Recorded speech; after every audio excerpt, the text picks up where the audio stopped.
Bom dia a todos, bom dia a todas, sejam todos muito bem-vindos e bem-vindas a mais um ICL Mercado Investimento. Um bom dia especial para todo mundo que está vendo a gente lá de São Luís do Maranhão, pela TV UFMA, quem está assistindo a gente pela Pop TV em Sobradinho e também em Porto Alegre. Sexta-feira, saíram dados interessantes da balança comercial que a gente vai falar com vocês aí, uma maior qualidade nas exportações. Será que estamos saindo da situação de fazendão com Wi-Fi aí que o Presley fala? Será que a gente teve então um bom resultado nesse momento? Vamos explicar tudo isso, vamos falar de privatização aí, porque cada vez fica mais claro que alguns serviços não devem ser privatizados, a gente vai esmiuçar um pouco isso aí. Sai o PIB na China, vai afetar os mercados, já afetou os mercados inclusive da Ásia nessa manhã, então tem bastante coisa para a gente tratar nesse dia de hoje antes de sextar, mas antes de tudo isso, bom dia Presley, tudo bem com você? Bom dia André, tudo jóia, bom dia para a nossa audiência, para o nosso chat, como é que vocês estão? Hoje tem várias coisas para a gente comentar, a gente vai falar um pouco também da que acabou para o Tigrinho. Pois é, o Bolsa Família agora vai ser cortado nessa situação. Você não vai poder mais utilizar o Bolsa Família nem para fazer filho, para ganhar o benefício e nem para jogar mais no jogo do Tigrinho. Mas antes a gente vai conversar um pouco sobre a nossa agenda, o que está rolando, o que vai rolar no dia de hoje, né, André? Sim, a agenda de novo assim muito focada em balanços, né? Ontem, por exemplo, a agenda, você teve a Netflix sendo destaque, né, do dia, até mexeu com as bolsas aí nos Estados Unidos, né? E hoje a gente tem algumas outras empresas que podem mexer, como por exemplo a American Express e a Procter & Gamble, que já divulgaram o seu balanço antes da abertura dos mercados aí. No Reino Unido, você tem as vendas no varejo sendo divulgadas, né, às 3 da manhã pelo horário de Brasília, às 9h30 da manhã nos Estados Unidos também o Departamento de Comércio mostra aí os dados sobre a construção de moradias iniciadas aqui em setembro. 10h30 da manhã, presidente do Fed de Atlanta, Rafael Bostic, concedendo palestra aí, então falando também de política monetária. Isso aí entra no radar, ainda mais um dia com tantos poucos indicadores, mais notícias, né? A gente tem a segunda parte da agenda aí só para a gente passar. Diretor do Fed, Christopher Waller, discurso em um workshop. De novo, Rafael Bostic agora, de novo, vai participar de outro fórum agora do Conselho de Educação Econômica do Mississippi. E os postos de petróleo em operação aí do Baker Hughes sendo anunciados às 2 horas da tarde. Então, uma agenda bem esvaziada, com alguns balanços importantes sendo divulgados. Você tem algumas falas de presidente do Fed aí, podendo aí afetar os mercados, mas poucos dados aí realmente relevantes aí, então um dia que promete ser de pouca liquidez aí, e com os dados da China sendo os mais importantes para sustentar esses mercados nessa manhã, né, Presley? Pois é, parece que a galera está um pouco no clima do sextou, querendo já ficar tranquilo, de boa, já pegar ali o seu pequeno chopp e aproveitar o final de semana, ficar empolgado afinal de contas, né? Mas quem também fica muito empolgado são os investidores asiáticos, né, André? Exatamente, a gente tem aqui a notícia que a gente sugere para vocês toda manhã, né? Então a Netflix impulsionou muito aí os índices nos Estados Unidos, então a gente já pode imaginar que as bolsas ligadas ao Ocidente lá na Ásia, como o Nikkei 225, o COPS sul-coreano, então você teve essas duas bolsas aí também já sendo impulsionadas aí por esses índices, mas a estrela do dia não poderia ser outra, foi a China, que teve aí dados que alguns analistas acreditaram que esses mercados aí, que foi uma certa, não teve assim um certo fôlego, então ainda se tem alguma dúvida sobre o crescimento em 5% aí da China, mas você vê aí que teve uma desaceleração da China, né? Estava em 4,7% no último trimestre encerrado, você teve uma leve desaceleração agora, o PIB chinês aí no terceiro trimestre e se encerrando em 4,6%, mas acima da projeção do mercado que estava em 4,5%. Então agora a gente tem para o último trimestre todos esses anúncios que a China fez aí de que vai aumentar o seu déficit fiscal para conseguir fazer estímulos para a economia, para conseguir chegar na meta de 5%, que é justamente o que eles querem, o que eles estão prometendo. Você tem o setor imobiliário chinês ainda apresentando certos problemas, não respondendo aos estímulos, sendo ainda o ponto fraco aí do PIB chinês aí, quando você tem essa divulgação de todos os dados lá. A gente tem inclusive notícia lá no site aí para vocês verem, né?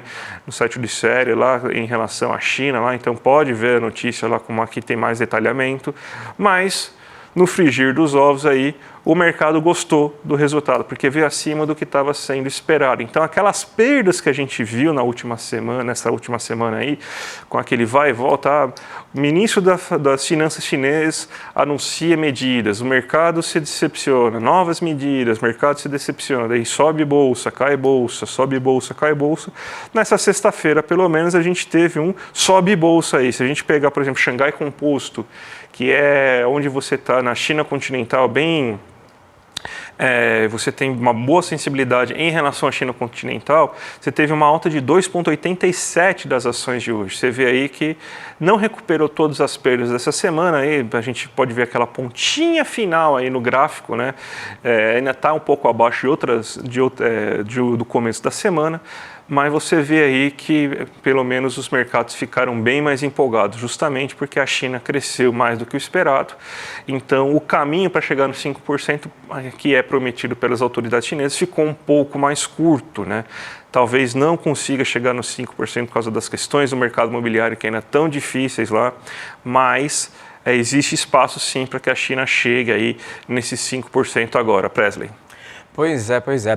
E o mercado mostrou pra gente, obviamente aqui também no Brasil, a gente fica um pouco na expectativa quando a gente está falando sobre o setor imobiliário também, né? Porque tem uma preocupação muito grande em relação ao futuro, por causa do envelhecimento da população chinesa, o que a gente vai fazer a respeito, que a gente não, né? O que eles vão fazer a respeito disso, até porque a moradia, como é o setor imobiliário, não está se recuperando tanto e é um setor que atrai bastante crescimento econômico. Essa é uma das preocupações que assolam, mas até a segunda ordem ainda ficam naquela expectativa de o que vão fazer, o que os dados, quais são os pacotes de medidas que vão ajudar nesse processo ali, porque afinal de contas esse déficit que é considerado para muitas pessoas algo ruim, é um pacote de estímulos. Então, ele provavelmente ele necessita de uma carência melhor dessa interpretação.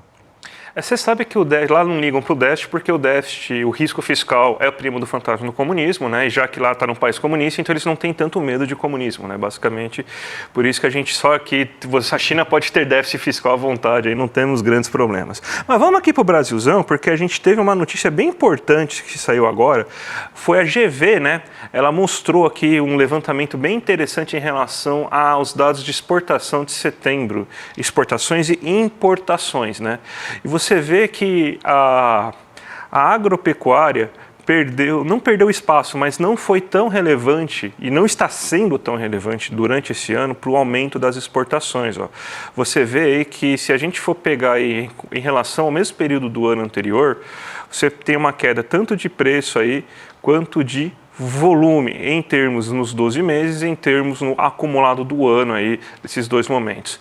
Aí a gente vê para a indústria, por exemplo, a indústria geral, um aumento de 11% aí em relação a esse ano no volume exportado, se a gente for pegar em relação ao mesmo período do ano passado, mas uma leve queda aí de 5,6% se a gente for comparar setembro de 2024 com setembro de 2023. E também explicado por uma queda no preço. Mas o mais importante de tudo é a questão da indústria de transformação, porque é aí que está a maior qualidade industrial, são aqueles bens com maior volume agregado, né? Quando a gente pega indústria de transformação, a gente não está falando, sei lá, de suco de laranja, a gente está falando aí de veículos, está falando de peças de avião, por exemplo, que a Embraer fornece, está falando de siderurgia, de aço, de ferro, de ferro já tratado, então são produtos de maior qualidade, não é o minério de ferro, é o ferro já mesmo, não é o minério de alumínio, é o alumínio, é o próprio aço que está sendo vendido. E a gente vê uma alta de 12,7% em relação ao mesmo período do ano anterior. Se a gente pegar o acumulado no ano, você já tem um aumento de 2,6%, o que mostra que a gente tem uma melhora bem interessante em relação à qualidade da nossa exportação, ou seja, a indústria tomando cada vez mais espaço em relação a isso. E isso aí é uma melhora, porque a gente vê que a indústria está melhorando bastante, a indústria está querendo participar mais. Aí parece que o novo programa, aí, a nova indústria, né, teve uma pessoa que falou que o governo não fez nada, né, que era impossível alguém falar que alguma medida do governo, a nova política industrial, parece que já está surtindo algum efeito, né? Aumentando aí a nossa qualidade exportadora nesse momento. E aí, se a gente for ver as importações, isso daí vai surpreender bastante vocês aí, que é o próximo índice, né? Olha que interessante. A gente tem que aumentou basicamente a exportação de todos os lados, né? Tanto da agropecuária, quanto da indústria, quanto da indústria de transformação. A indústria no total aumentou em 44,2% as exportações, se a gente for comparar com o mesmo período anterior, e o acumulado do ano deste 2024 aumentou em 5,1%. Mas de onde que está vindo isso? Justamente da indústria de transformação. 21,9% de aumento de importações, se a gente está importando quase 22% a mais se comparado ao mesmo período do ano anterior, e 15,4% a mais comparado com o ano anterior. E o que são essas importações? Basicamente bens de capital. Então, a indústria, além de estar aumentando seu volume exportado, além de estar participando mais da pauta exportadora brasileira, melhorando a pauta exportadora brasileira, está aumentando o nível de investimento, demanda futura. Então, ela já está se preocupando em aumentar sua capacidade produtiva. Esse é o melhor dado. Então, a gente não está tendo um saldo tão bom esse ano na indústria, quanto na pauta exportar, na balança comercial quanto a gente teve ano passado, mas muito porque a gente está importando demais. E está importando o quê? Bens para expandir o pátio industrial brasileiro. Então, sim, a gente vê que esses dados mostram, sim, que a indústria melhorou bastante. Quem sabe, Presley, sairemos do nosso eterno dilema de ser um fazendão com Wi-Fi? Talvez, eu acho que vamos ficar só com a ideia do Wi-Fi, viu?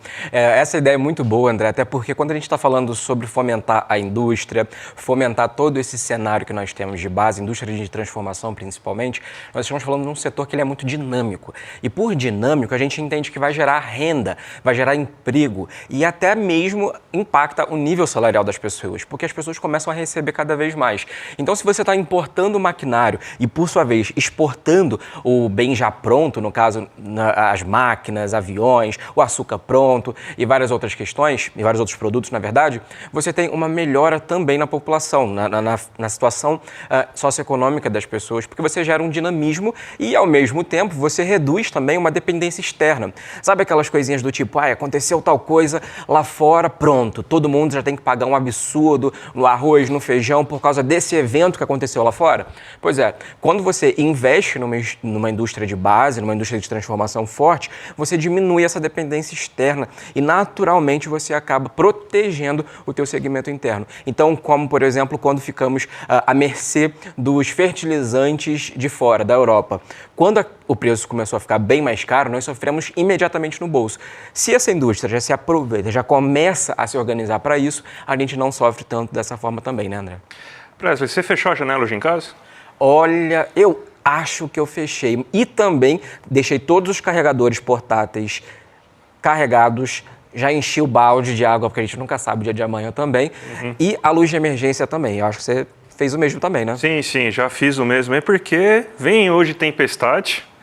E a gente sabe aí que provavelmente a nossa queridíssima Enel, nosso prefeito que colocou o coletinho, não devem ter feito muita coisa para se proteger.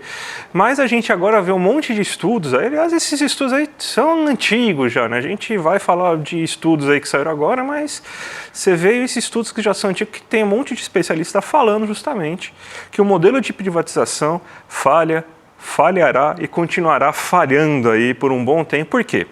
Existem alguns setores em que você tem monopólios naturais e somente uma empresa pode produzir, pode fornecer aquele bem. Por exemplo, água, esgoto, transporte sobre trilhos, porque você não tem assim como abrir uma concorrência e falar assim, gente, aqui na linha 4, você pode escolher o trem da empresa A ou da empresa B, tá, gente? Não é possível isso, por uma questão de estrutura. E o que está acontecendo? Essas empresas, elas estão no mundo inteiro já, porque elas começaram os processos de privatização nos anos 80. Só que quem diria, elas estão enfrentando um dilema lá nos anos 80 e os seus governantes também. Poxa, se essas empresas querem ter lucro, elas precisam piorar bastante a qualidade do produto, ou seja, trens sucateados, água de qualidade duvidosa sendo distribuída, problemas de estrutura na energia elétrica, tudo isso que a gente está louco para privatizar aqui, né?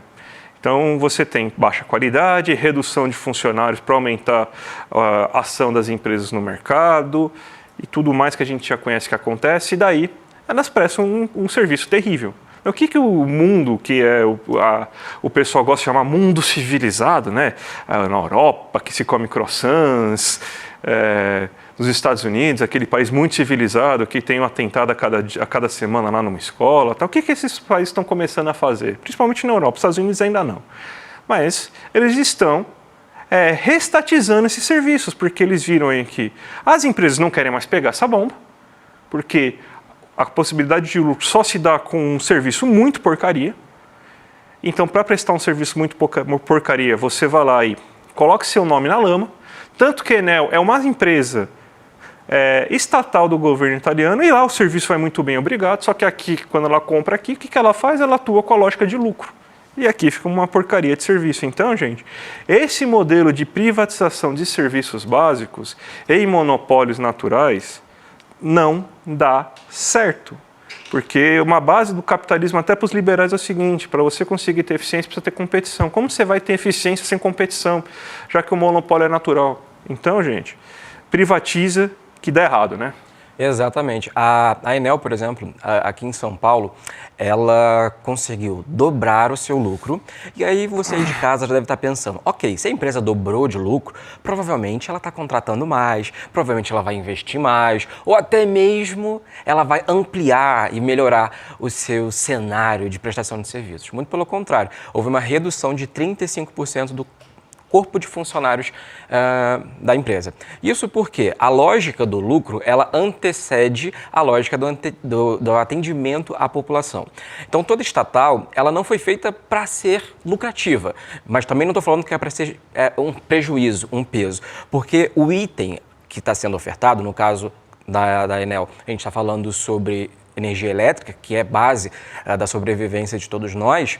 Esse item, ele é necessário, então a lógica do atendimento à população deve vir primeiro do que a lógica quando a gente está falando da lucratividade. Então, se você observar, provavelmente, quando falta a luz na sua casa, não é porque um galho caiu, uma situação climática aconteceu ali e deu um problema aleatório.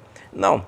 Talvez faltou investimento, talvez dentro daqueles 35% que eu falei, seriam ali as pessoas que conseguiriam fazer um estudo para identificar que na sua área precisava de ter um corte, uma poda, ou até mesmo ampliação, melhoria. Então, vários projetos acabam sendo engavetados justamente por isso, porque a lógica do lucro faz com que esses projetos que não dão margens monstruosas de lucro acabem sendo engavetados. E quem acaba se lascando, pois é, eu e você. E a lógica que nós estamos observando é que o Estado, do lado de fora, está passando a mão e catando as empresas tudo de volta, falando, cancela, deu errado, fizemos besteira, vamos juntar tudo para cá e vamos tentar reparar a besteira que a gente conseguiu fazer aqui. Só que aqui não. Aqui o Brasil ele ainda está um pouquinho atrasado, para não falar que está muito. Então a gente ainda fica naquela coisa, não, vamos privatizar porque o Estado é ineficiente. E no final das contas a gente sabe muito bem quem é ineficiente, né, André? O Beluso gostava de falar que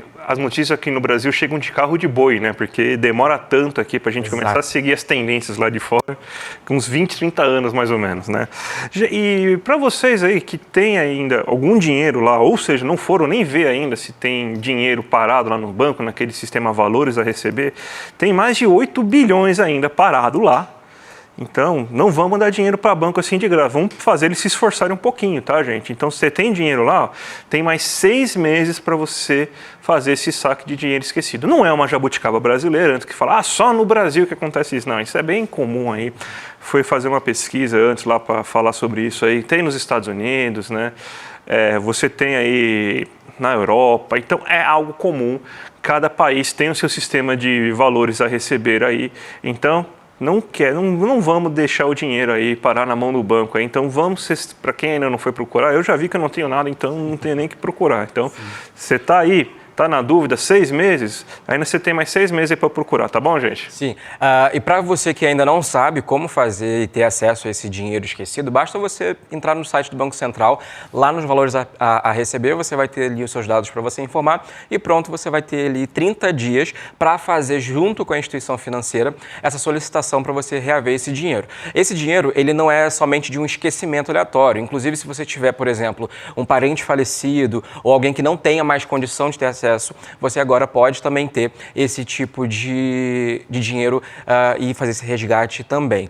Inclusive, a gente precisa conversar aqui sobre outra coisa que mudou um pouquinho o cenário e vai mudar daqui para frente, que são as bets, que está atrapalhando bastante o cenário como um todo ali, até das famílias, porque tem muita gente que está consumindo o dinheiro do programa Bolsa Família para fazer apostas. Eu brinquei no começo que tem muitas pessoas que às vezes utilizam aquelas velhas frases prontas e fake news para falar sobre fulaninho faz filho para ganhar Bolsa Família, aí agora vem um novo, né, que é a galera que está fazendo filho para jogar no Tigrinho. Óbvio que é um baita do absurdo, porque o programa Bolsa Família, ele vem justamente para combater a fome e a pobreza. E ao observar que esse tipo de uso está sendo feito para poder jogar dinheiro dentro dessas iniciativas que nem sempre são internas, boa parte delas são dinheiro jogado fora e está trazendo muito prejuízo para as famílias, o governo vai proibir o uso do cartão do Bolsa Família, que pode ser utilizado como uso em forma de débito para fazer apostas online.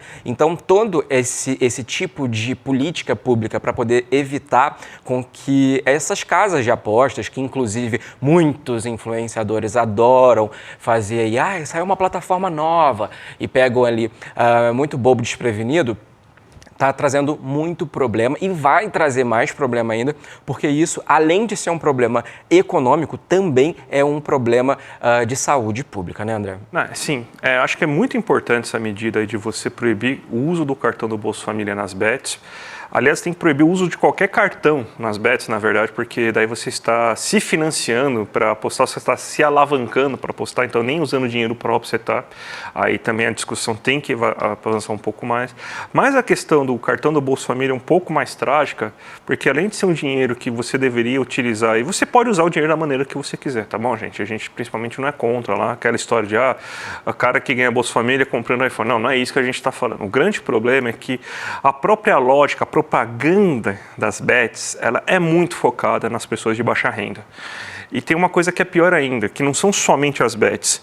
Os cassinos online, o famoso jogo do tigrinho, ele é fundamentalmente focado nas pessoas de menor renda, porque é ali que está a mina de ouro de você falar assim, não, você vai enriquecer rápido, você só precisa de um dia bom, uma chance boa para você girar a roleta do tigrinho, do pandinha, Olimpo, sei lá, mas que tem um monte agora, né? Agora tem um monte. E é um discurso muito sedutor, né, André? Que Exato. numa situação como a nossa, aqui no Brasil, onde boa parte das pessoas tem muito problema para conseguir o básico, e se porventura a gente joga ali, uma aposta milagrosa, você vai transformar R$1 em 10. Isso já muda a ótica da pessoa e traz aquela esperança, principalmente daquela pessoa que não vê situação. E eu costumo tocar muito nessa tecla dos influenciadores, justamente porque boa parte dos influenciadores que trabalham divulgando esse tipo de modalidade de jogo são pessoas focadas no público C e D. Então é uma baita de uma irresponsabilidade com a sua influência levar para essas pessoas, levar para essas famílias esse tipo de perigo. Até porque, se observar, nós temos muitas famílias que estão entrando em dívidas estrondosas, pessoas que estão tendo que vender seus bens, casa, se endividando com cartão de crédito, inclusive pessoas que estão perdendo a vida. Então, esse discurso sedutor não deveria entrar nessa seara e principalmente ter esse tipo de contato. Portanto, que a publicidade, inclusive, precisa também ser estudada justamente para isso, para que a gente não tenha problemas cada vez maiores, né, André? Exatamente. Gente, a gente vai sextar agora, mas sem antes aí dar alguns recados para vocês sextarem com a gente, porque a gente está em festa. 4 anos de CL aí, a gente ainda tem muita luta pela frente. E a gente está celebrando esses 4 anos aí, fazendo um pacote muito especial para todo mundo que se tornar membro solidário de CL. Ó. Livro A Travessia, do Eduardo Moreira, é o famoso De Banqueira Companheira, aí, com assinatura, autógrafo do Eduardo. O livro do Felipe Neto, Como Enfrentar o Ódio. O nosso querido boné cubano aí, com a estrelinha. A gente tem a pulseirinha aí, Luiz CL também. O baralho do Eduardo Marinha, com reflexões do dia aí. Além de, claro, o certificado de membro solidário de CL. Menos que um sanduíche, gente. Fiquem tranquilos. Então, vão lá, assinem e ajudem a fortalecer a gente. Porque, que nem eu sempre falo, quem paga a banda escolhe a música. E quem paga a banda aqui do ICL são vocês. Então a gente não fica devendo aí para nenhum banco, nenhuma bet, nenhuma casa de aposta. A gente deve a vocês, então é por isso que a gente pode fazer esse jornalismo independente, tá certo? Então vamos sextar e vamos entregar aí nossa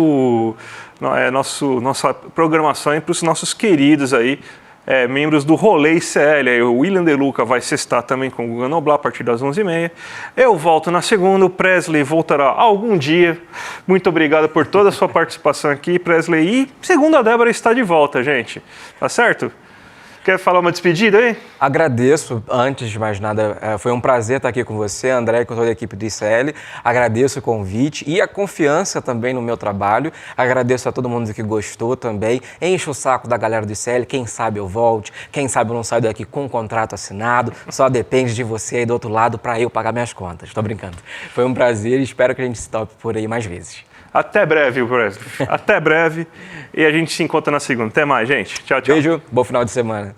Fala pessoal, olha só, a sessão de cinema do ICL, mais uma especial. A gente vai exibir o filme Mata, um filmaço, cinemão mesmo, lindo, um documentário muito bem produzido, muito informativo e também emocionante sobre a resistência de um agricultor em relação ao desflorestamento, né? E ao florestamento com pinos também, aquela coisa chamada deserto verde. Olha, um filmaço, a gente vai exibir de forma gratuita no ICL, é só clicar aí em Saiba Mais e depois da exibição do filme vai ter uma entrevista, um bate-papo com a Ingrid Fadnes, que é a diretora do filme, minha amiga, aliás, é jornalista norueguesa que conhece muito o Brasil, viveu em assentamentos do MST aqui no país, então não percam, um filme premiadíssimo, muito bem feito, exibição gratuita aqui no ICL, clica aí em Saiba Mais.